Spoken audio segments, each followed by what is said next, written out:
तहाँ उपरान्त हे अगस्त्य मुनि एक दिन फेरि शिवजीलाई वन विहार गर्नको मनसुबा हुँदा मृगरूप भई कसैले थाहा नपाउने गरी श्रेष्ठ मन्तक वनमा गई मृग मृगिणीहरूसँग भोलि परम आनन्द रहे। महादेवलाई नदेखी पार्वतीले अनेक ठाउँमा गई खोजिन्, कहीँ पाउन नसकी हार मानी यी महादेवले अघि मुनि मलाई यस्तै गरी दुःख दिनुभयो भनी ध्यानदृष्टिले विचार गरी हेरिन् र मृगरूप भई वनविहार गरिरहेको थाहा पाई पार्वती पनि बागमतीको किनारमा आई महाकष्टले तपस्या गरी बसिरहन्। तब महादेव पार्वतीद्वारा नदेखी ब्रह्मा विष्णु प्रभृति देवताहरूले जताततै खोजी हिँडे, कहीँ पनि पाउन सकेनन् र हार नमानी फर्की आउँदा बागमतीका किनारमा तपस्या गरी बसिरहेकी पार्वतीलाई देखी देवताहरूले प्रणाम गरी बिन्ती गर्न लागे, हे जगतमाता श्री पार्वती, श्री महादेव नहुनाले संसार शून्य भए जस्तै भयो, तसर्थ हामी माथि करुणा राखी महादेव कता जानुभयो बताइदिनुहोस्। फेरि तपाईँ पनि किन यस्ता ठाउँमा एक्लै बसिरहनु भएको, यो सब वृत्तान्त आज्ञा गर्नुहोस्। यति देवताहरूले भनेको सुनि पार्वती आज्ञा गर्दछिन्, हे देवता हो,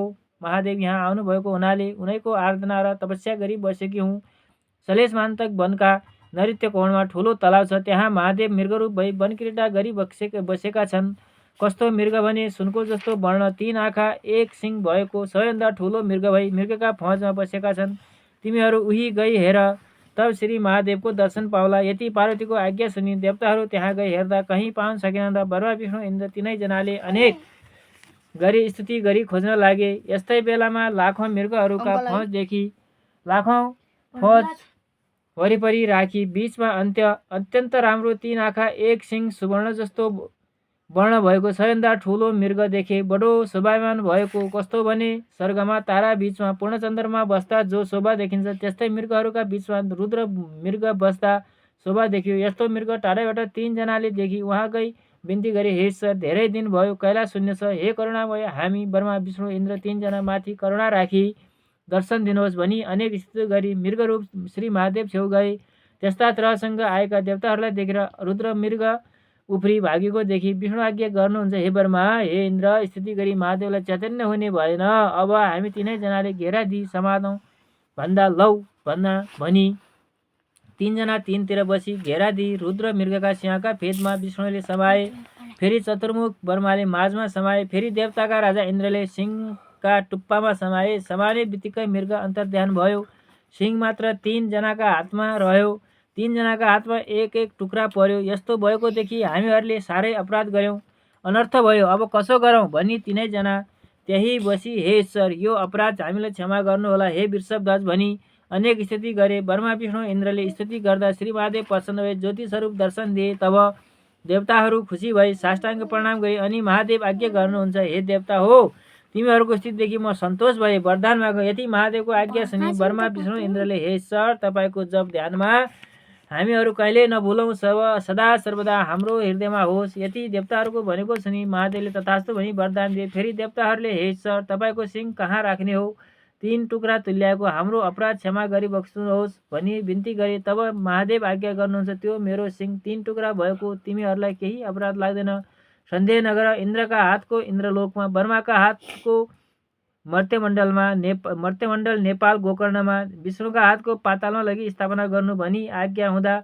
ब्रह्मा विष्णु इन्द्र विदा भई महादेवकन प्रणाम गरी सोही माफिक तिनै लोकमा स्थापना गरेर आफ्ना आफ्ना लोकमा गए। देवताहरू गएपछि महादेव पार्वतीसित गई पार्वतीलाई काखमा लिए। तहाँदेखि अन्तर्धान भई कैलाश पर्वतमा गई नन्दी भिरिङ्गी 64 योगिनी भूत प्रेत पिशाच प्रथमगण समेत भए परम आनन्दले रहे। हे अगस्त्य मुनि, तहाँ उपरान्त नैऋत्यकोण लङ्कादेखि 10 ग्रीव रावण नित्य गोकर्णमा आए। दर्शन गरी श्री महादेवका चरणमा दण्डवत गरी नाची गाई बजाई तपस्या गरी जान्थ्यो। यस्तै गरी केही काल बितेपछि एक दिन महादेवले 20 भाङ धोत्रो खाई अचेष्टा भइरहेका बेलामा रावण आई दण्डवत गरी नाची मृदङ्ग बजाई गाउन लाग्दा श्री भोलानाथ प्रसन्न भए। हे रावण, के माग्छस् माग भनी आज्ञा भयो। रावणले, के मागौँ, तपाईँका कृपाले सब थोक छ मसँग छ।